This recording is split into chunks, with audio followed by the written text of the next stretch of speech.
Nobody became somebody. Orang yang bukan siapa-siapa gitu ya. Tapi menjadi seseorang yang berharga. Kita buka terlebih dahulu di dalam Filipi pasal yang kedua. Ayat ke-25 sampai ayat yang ke-30. Kita Filipi pasal yang kedua ayat ke-25 sampai ayat yang ke-30. Judulnya adalah Timotius dan Epaphroditus gitu ya. Seberapa banyak yang pernah membaca peristiwa ini di dalam firman Tuhan, bisa lambaikan tangan? Seberapa banyak yang sering mendengar nama Epaphroditus? Bisa lambaikan tangan. Mungkin kita bertanya, siapa itu gitu ya. Paulus aku kenal, Petrus aku tahu, Tuhan Yesus apalagi. Tapi Epaphroditus itu siapa? Tapi biar di dalam kitab Filipi ini kita mau belajar sesuatu. Karena saya percaya bahwa apa yang Paulus tulis gitu ya, ini akan membawa kita maju di dalam suatu level kedewasaan yang sempurna gitu ya. Ayat ke-25 sampai ayat ke-30. Sementara itu, kuanggap perlu mengirimkan Epaphroditus kepadamu, yaitu saudaraku, katakan saudaraku, dan teman sekerja, katakan teman sekerja, serta teman seperjuangan, katakan seperjuangan, yang kamu utus untuk melayani aku di dalam keperluanku. Karena ia sangat rindu kepada kamu sekalian dan susah juga hatinya sebab kamu mendengar bahwa ia sakit. Memang benar, ia sakit dan nyaris mati. Tetapi Allah mengasihani dia dan bukan hanya dia saja, melainkan aku juga. Supaya duka citaku jangan bertambah-tambah. Itulah sebabnya aku lebih cepat mengirimkan dia, katakan lebih cepat. Supaya bila kamu melihat dia, kamu dapat bersuka cita pula dan berkurang duka citaku. Jadi sambutlah dia di dalam Tuhan dengan segala sukacita dan hormatilah orang-orang seperti dia. Sebab oleh karena pekerjaan Kristus, ia nyaris mati dan ia mempertaruhkan jiwanya untuk memenuhi apa yang masih kurang di dalam pelayananmu kepadaku. Katakan amin. Bapak ibu saudara, banyak tokoh di dalam Alkitab yang kita kenal sebagai nobody. Bukan siapa-siapa. Mereka gak terkenal sama seperti Petrus. Sekali berkhotbah 3.000 orang diselamatkan. Mereka gak terkenal seperti Daud, Raja Daud. Yang kisahnya begitu menginspirasi, ditulis di banyak kitab. Gak juga seperti Paulus yang banyak suratnya. Mereka bukan siapa-siapa, mereka gak tulis buku. Namanya mungkin juga gak disebutkan di dalam kitab yang lain. Sama seperti Epaphroditus. Gak ada di kitab yang lain selain daripada kitab Filipi. Gak ada juga patungnya yang dibuat untuk menghormati atau mengenang hidupnya. Sama seperti Epaphroditus. Bahkan dari kita, beberapa dari kita hari ini yang hadir mungkin gak tahu kalau ternyata ada yang namanya Epaphroditus. Seorang yang bukan siapa-siapa tetapi menjadi seseorang yang berjasa bagi kehidupan Paulus. Epaphroditus. Paulus seorang rasul besar bukan hanya menulis surat tentang Epaphroditus sebagai orang yang berjasa baginya sebagai seorang pahlawan iman. Tapi Paulus juga menggambarkan, menggunakan 4 istilah gitu ya. Untuk menggambarkan betapa berharganya pelayanan Epaphroditus ini di dalam kehidupan Paulus. Ayat ke-25 kita perhatikan. Firman Tuhan katakan seperti ini. Sementara itu kuanggap perlu mengirimkan Epaphroditus kepadamu, yaitu saudaraku. Paulus menyebut Epaphroditus ini a brother, saudara laki-laki. Saya percaya bahwa Paulus ini gak sembarangan sebut dia saudara. Karena ada hal-hal yang membuat Paulus ini harus mengakui bahwa apa yang dilakukan, apa yang dikerjakan Epaphroditus di dalam kehidupan Paulus gitu ya. Apa yang dikorbankan olehnya untuk Paulus lebih dari sekedar persahabatan, pertemanan.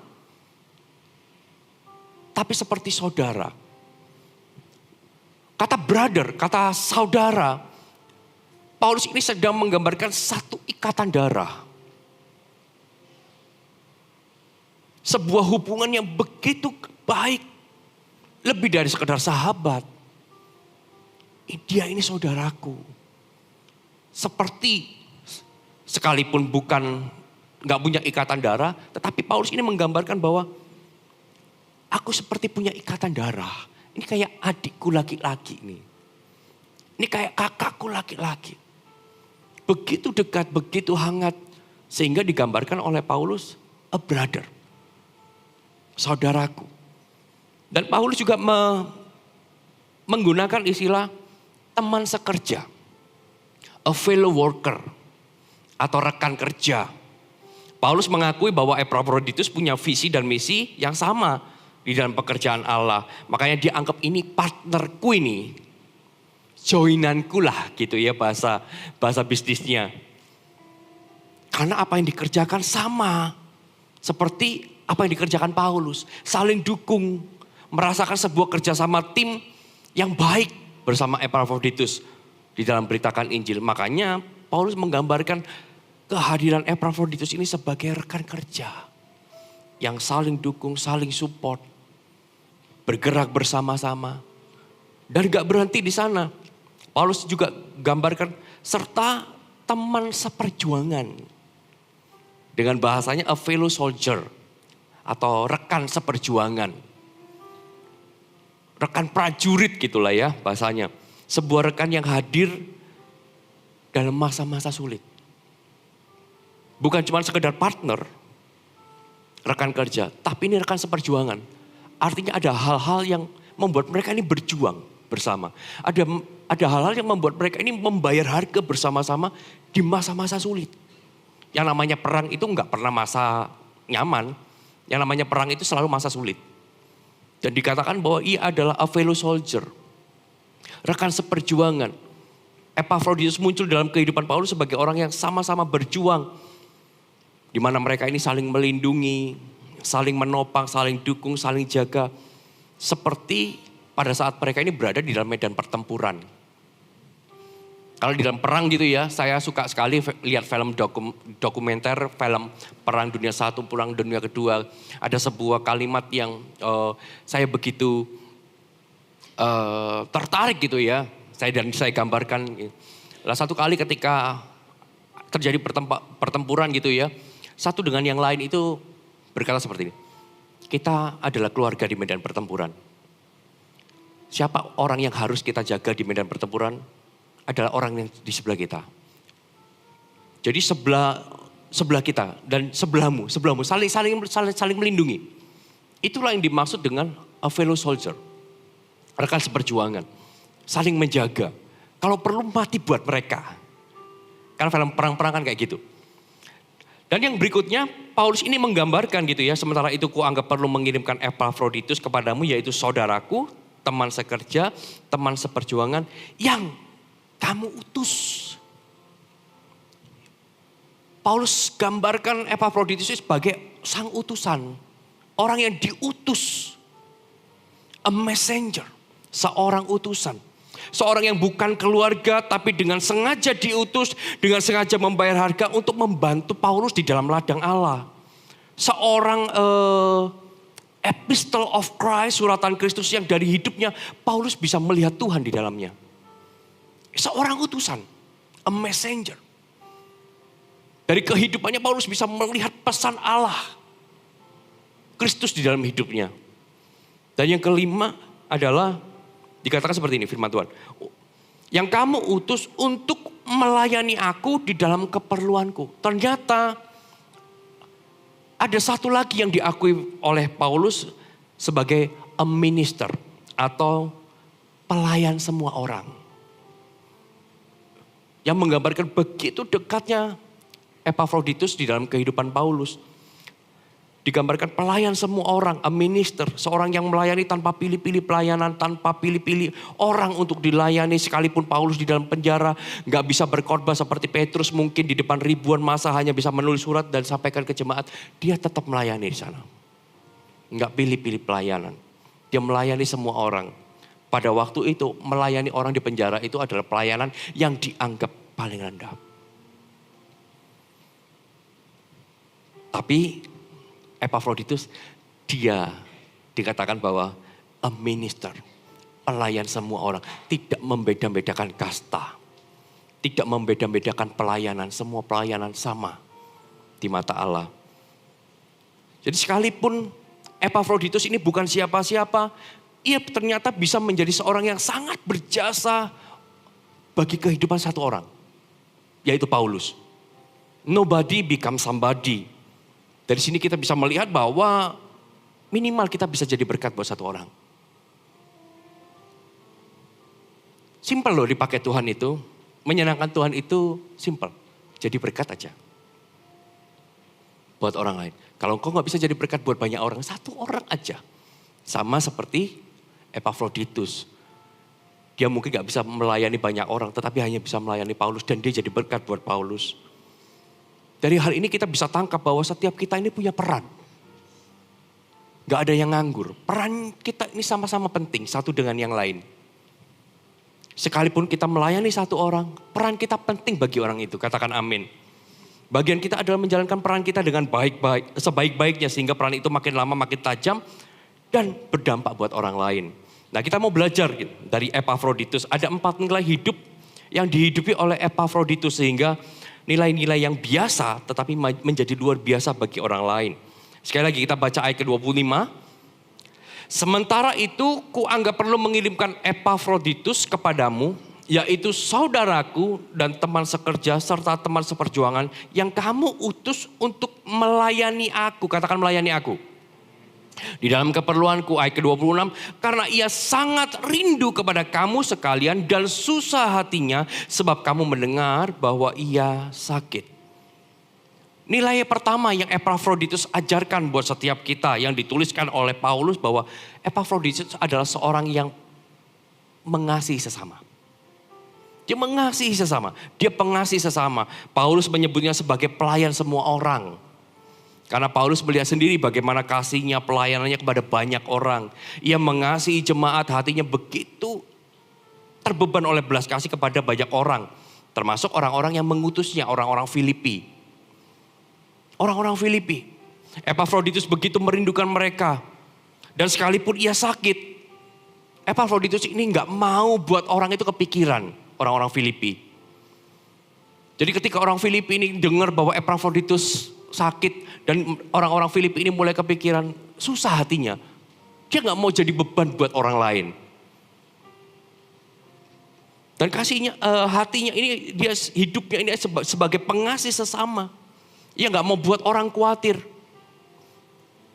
Karena dia tahu mungkin orang-orang Filipi sedang mengkhawatirkan hidupnya. Gimana Epafroditus sakit? Susah hatinya. Lalu Epafroditus mengasihi orang lain, makanya ia bisa melayani orang lain.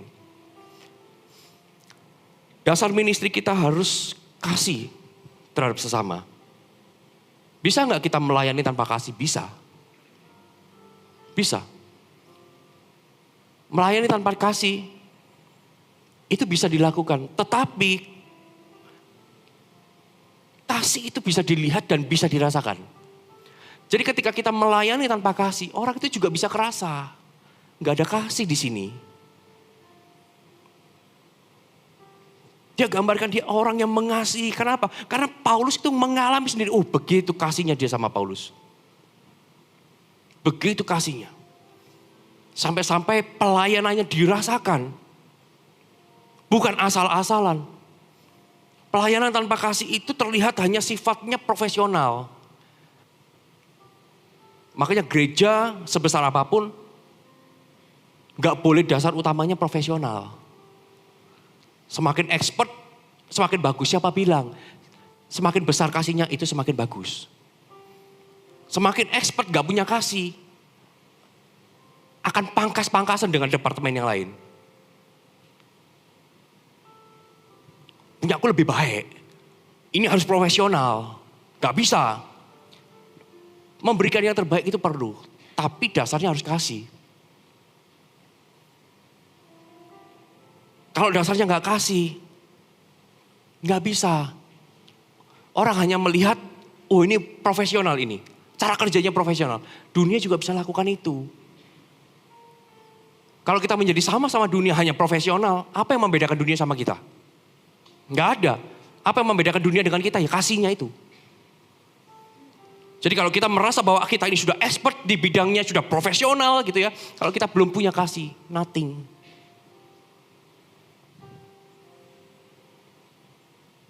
Makanya gereja ini harus penuh kasih. Pelayan-pelayan Tuhannya harus mengasihi satu dengan yang lain. Dasarnya harus itu. Sama seperti Kolose 3 ayat ke-14 berkata seperti ini. Dan di atas semuanya itu, katakan di atas semua itu. Kenakanlah kasih sebagai pengikat yang mempersatukan dan yang menyempurnakan. Gereja ini bisa bersatu dan sempurna bukan karena kita profesional dan hebat dalam ministry. Hebat dalam departemental. Tapi gereja ini bisa bersatu dan sempurna karena kita mengenakan kasih sebagai pengikat. Satu departemen dengan departemen yang lain. Satu pemimpin dengan pemimpin yang lain. Satu jemaat dengan jemaat yang lain. Kita mengenakan kasih sebagai pengikat hubungan, relationship. Bukan cuma di dalam pernikahan ini. Tetapi dalam gereja, kasih ini harus kita gunakan. Karena kasih ini sifatnya mempersatukan dan menyempurnakan. Makanya kalau kita mau memberikan pelayanan yang sempurna buat Allah, kenakanlah kasih. Kalau engkau gak mengenakan kasih di dalam pelayananmu, gak pernah sempurna. Sekalipun engkau hebat dan profesional. Jadi kalau hari ini kita dengan yang lain masih gak bisa bersatu. Gitu ya. Masih perang dengan yang lain gitu ya. Jangan-jangan kita cuma hebat dalam profesionalitas tapi gak ada kasih di dalamnya. Karena kalau ada kasih di dalamnya, gak pernah tuh kita merasa paling hebat, paling dibutuhkan. Sama-sama. Paulus di penjara, Epafroditus enggak. Harusnya Epafroditus kalau profesional, ya profesional. Tapi enggak. Dasarnya tetap kasih. Sekalipun Paulus gak bisa berbuat apa-apa. Epafroditus gak merasa di atas angin. Halo, amin. Kita pun juga sama. Satu dengan yang lain, kanan, kiri, depan, belakang Anda. Kita harus saling mengasihi, katakan amin. Lalu berikutnya, yang kedua. Apa yang sedang diajarkan oleh Paulus, gitu ya. Lewat suratnya di Filipi. Ayat ke-25. Sementara itu, kuanggap perlu mengirimkan Epafroditus kepadamu, yaitu saudaraku dan teman sekerja. Dikatakan rekan sekerja. Lalu ayat ke-27 dikatakan seperti ini. Memang benar ia sakit dan nyaris mati. Ini ada sebuah korelasi setiap ayat ya. Dari ayat 25 dengan 26, ayat 25 dengan 27 gitu ya. Dikatakan di ayat 25 dia teman sekerjanya Paulus. Dan di ayat 27 dikatakan memang benar ia sakit dan nyaris mati. Tetapi Allah mengasihani dia dan bukan hanya dia saja melainkan aku juga. Supaya duka citaku jangan bertambah-tambah. Digambarkan bahwa Epafroditus itu adalah pekerja yang tak kenal lelah. Di satu sisi Paulus menyebutnya rekan sekerja, tapi bukan hanya rekan kerja biasa. Karena rekan sekerja yang digunakan Paulus sama dengan yang digunakan Tuhan Yesus di dalam Matius 9 ayat ke-37. Maka katanya kepada murid-muridnya, tuaian memang banyak tetapi pekerja sedikit. Kata pekerja sedikit itu sama yang ditulis dengan Paulus. Dia menyebut rekan sekerja. Rekan sekerja yang tidak ada duanya. Yang sedikit sekali orang kayak gini nih. Tuhan Yesus gambarkan bahwa pekerja yang seperti ini, yang sedikit ini. Itu yang digambarkan Paulus, menggambarkan Epafroditus. Ternyata gak banyak orang kayak gitu. Dia bekerja tanpa kenal lelah. Dia melayani Allah tanpa kenal lelah. Dengan bahasa lain dapat dikatakan bahwa pekerja yang seperti ini langka sekali. Pada waktu itu. Tapi saya percaya di tempat ini semuanya langka. Semuanya langka. Digambarkan bahwa pekerja sedikit. Kayak gini nih sedikit sekali nih. Dan Paulus menggambarkan Epafroditus itu sama seperti Tuhan Yesus menggambarkan pekerja yang sedikit. Ini jarang loh orang kayak gini nih. Pekerja yang kayak gini nih jarang sekali. Paulus ini sedang ceritakan bahwa kehidupan Epafroditus ini sebagai pekerja yang jarang ditemui. Dia punya etos melayani yang luar biasa. Dia punya etos kerja yang bagus, ia punya hati bagi pekerjaan Tuhan yang jarang sekali ditemui. Oh, saya berdoa di tempat ini, kita semua menjadi orang-orang yang seperti ini. Orang-orang yang sedikit itu. Kita tahu tentang sakitnya Epaphroditus karena kerja kerasnya. Begitu kerasnya dia bekerja melayani jemaat. Yang gak pernah sekalipun menghadapi hal-hal yang melelahkan. Melayani orang di dalam penjara itu melelahkan loh. Melelahkan.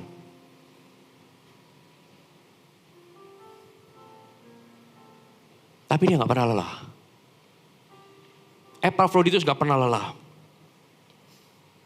Makanya dengarkan saya pemimpin-pemimpin JG yang ada. Jangan lelah ya bekerja di ladangnya Tuhan. Sekalipun anak-anak yang digembalakan itu membuat Anda lelah. Please jangan lelah. Karena Tuhan sedang gambarkan Anda jadi orang yang sedikit itu. Pekerja yang sedikit itu. Pelayannya banyak. Pekerjanya sedikit. Ya Anda yang sedikit itu. Anda yang unik, Anda yang langka. Oleh sebab itu jangan lelah. Sekalipun Anda punya alasan untuk lelah. Tapi jangan pernah lelah. Untuk gembalakan domba-domba Allah. Jadilah pekerja yang sedikit itu. Katakan amin. Coba katakan kanan kiri. Jadi pekerja yang sedikit ya. Oke. Lalu yang berikutnya. Ayat ke-25 saya bacakan lagi. Sementara itu kuanggap perlu mengirimkan Epaphroditus kepadamu. Yaitu saudaraku dan teman sekerja. Serta teman seperjuanganku. Yang kamu utus. Yang kamu utus. Ini utusan, sang utusan, a messenger. Lalu ayat ke-29, jadi sambutlah dia di dalam Tuhan dengan segala sukacita dan hormatilah orang-orang seperti dia. Epaphroditus adalah seorang pemimpin yang punya hati melayani. Paulus menyebutnya seorang utusan, seorang hamba yang juga seorang pemimpin. Makanya semakin tinggi kita harus semakin melayani. Semakin tinggi jabatan, kita gak bisa bermain terus di atas. Kita harus semakin ke bawah. Seorang pemimpin yang melayani, seorang pemimpin yang mau melakukan hal-hal yang gak dilakukan orang lain. Epaphroditus ini pemimpin loh, termasuk pemimpin jemaat di Filipi. Dia diutus untuk melakukan pelayanan yang pada waktu itu jarang orang mau. Tapi dia, walaupun dia pemimpin, dia mau melayani. Karena dia punya hati melayani. Dan yang luar biasa, ia mau merintis pelayanan yang gak ada orang mengisi di sana. Pelayanan penjara. Dari Filipi dia harus jalan sampai ke Roma karena Paulus dipenjara di Roma. Dia bahayakan hidupnya, dia melayani di sana. Dari sini kita bisa belajar seorang pemimpin yang punya hati melayani. Pemimpin gak boleh pilih-pilih pelayanan. Kalau pelayanannya dilihat orang, pelayanan besar dia mau melayani. Tapi kalau enggak terlihat, enggak mau. Gak boleh pilih-pilih pelayanan. Pelayanan besar atau kecil itu manusia yang buat, bukan Tuhan. Gak ada pelayanan besar, pelayanan kecil, semua pelayanan sama di mata Allah. Dan semua ministry punya impact kalau kita sungguh-sungguh. Sekalipun manusia memandang bahwa itu pelayanan kecil, tetap ada impact, ada pengaruh, ada influence yang kita buat seseorang itu. Ketika apa? Ketika kita sungguh-sungguh dan tulus mengerjakan. Dan Paulus ini sedang tanamkan sebuah nilai hidup kita untuk kita menghargai pemimpin-pemimpin yang melayani dengan cara demikian. Paulus meletakkan penghormatan akan dia dan meminta jemaat-jemaat itu memberi respek yang besar kepadanya. Dikatakan, jadi sambutlah dia di dalam Tuhan dengan segala sukacita dan hormatilah orang-orang seperti dia. Paulus ajarkan kepada orang-orang itu untuk respect dengan orang-orang yang seperti ini.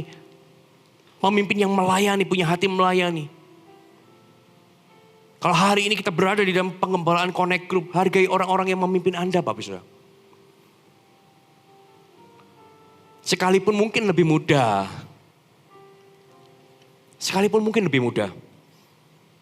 Kenapa? Karena seharusnya mereka gak harus melayani kita. Gak harus loh. Memangnya siapa? Tapi mereka berikan hati untuk melayani kita. It's amazing. Mereka gak wajib melayani kita. Tapi mereka tetap memberi hati untuk melayani kita. Makanya kalau hari ini kita masih ada yang melayani pemimpin di atas kita, hormati dia. Paulus ajarkan hormati. Hormati orang-orang yang ada di atas kita, yang melayani kita. Dan mulai hari ini jangan pernah berpikir bahwa pelayanan kita gak ada artinya. Pelayanan kita punya arti. Sebab sekecil apapun yang kau lakukan walaupun gak dilihat orang. Tetapi ingat, Tuhan melihat. Katakan amin. Dan yang terakhir, ayat ke-25. Sementara itu kuanggap perlu mengirimkan Epafroditus kepadamu, yaitu saudaraku dan teman sekerja, serta teman seperjuangan. Katakan teman seperjuangan. Yang kamu utus untuk melayani aku di dalam keperluanku. Ayat ke-30. Sebab oleh karena pekerjaan Kristus ia nyaris mati dan ia mempertaruhkan jiwanya untuk memenuhi apa yang masih kurang dalam pelayananmu kepadaku. Epafroditus adalah seorang yang berani ambil resiko di dalam pelayanan. He was a risk taker. Paulus menyebutnya rekan seperjuangan atau prajurit. Karena ia gak pernah mementingkan dirinya sendiri sekalipun ia harus berkorban. Sekalipun ia harus berkorban, ia mempertaruhkan nyawanya demi Kristus. Dia berlari jauh dari Filipi ke Roma. Hadapi mungkin para perampok. Binatang buas harus dihadapi. Dia ambil resiko untuk apa? Untuk melayani. Dia bisa mikirkan diri sendiri tapi dia gak mau pikirkan diri sendiri. Dia tahu ada resiko tapi dia mau ambil resiko. Ingat khotbah saya beberapa waktu yang lalu, semua itu punya resiko. Hal baik pun ada resiko. Gak cuma hal yang di dunia punya resiko. Melakukan kebenaran pun punya resiko. Tapi resiko yang kita ambil untuk kita mengikut Tuhan is worth it. Resikonya sangat worth it sekali. Dan Epafroditus ini sadar bahwa apa yang dia ambil sekalipun dia punya resiko sepadan dari apa yang dia terima daripada Tuhan. Ia mempertaruhkan nyawanya demi Kristus. Ia berlari jauh dari Filipi ke Roma untuk menemui Paulus di penjara. Bahkan dikatakan ia hampir kehilangan nyawanya. Paulus sedang ajarkan jadi orang jangan main aman. Engkau yang belum melayani, ayo melayani. Jangan main aman. Pelayanan pun punya resiko. Kenapa? Anda mulai kehilangan waktu. Bayar harga lebih. Itu resiko. Tapi itu worth it. Setiap kita harus berani jadi orang yang berani membayar harganya. Kita gak boleh main aman, hanya memikirkan diri sendiri. Karena firman Tuhan jelas berkata, seorang prajurit gitu ya, sedang berjuang gak boleh memusingkan dirinya dengan soal-soal penghidupannya. Supaya demikian ia berkenan kepada komandannya. Digambarkan bahwa Epafroditus gak pernah mementingkan dirinya sendiri. Sekalipun ia sakit. Sekalipun ia terancam. Dia punya hak untuk gak lakukan itu. Tapi gak ia lakukan. Ia tetap ambil resiko di dalam melayani Tuhan. Dia tetap membayar harganya di dalam melayani Tuhan. Dan tanpa sadar dari apa yang Epafroditus lakukan buat Paulus. Itu menjadi berkat di dalam kehidupan Paulus. Apa yang Epafroditus lakukan, nilai-nilai sederhana. Dan saya percaya nilai yang Epafroditus ini ajarkan melalui surat Paulus ini, kita semua sudah punya kok. Tinggal kita mau gak berjuang melakukannya. Simple kok. Menyenangkan Tuhan itu sederhana. Kalau kita merasa bahwa Tuhan aku mau menyenangkanmu, aku mau kerinduanku cuma mau menyenangkanmu. Do it. Gak usah kita berpikir pelayanan besar. Gak usah kita berpikir pelayanan mimbar. Sekalipun saya gembala di tempat ini, saya senang kok datang ke CG dengar pemimpin-pemimpin yang sampaikan firman, sharing, saling membangunnya. Saya senang. Beberapa pemimpin pasti tahu. Ketika saya mau datang ke CG-nya selalu bilang, Bapak yang isi enggak? Yang isi ya? Enggak, saya enggak mau. Saya cuma mau dengar. Saya cuma mau dengar.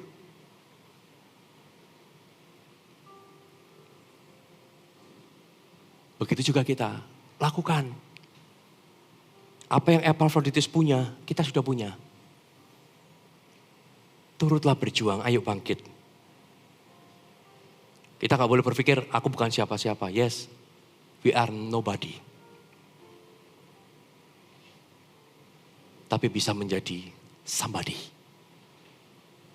Sekalipun nobody, bukan siapa-siapa, orang gak kenal kita.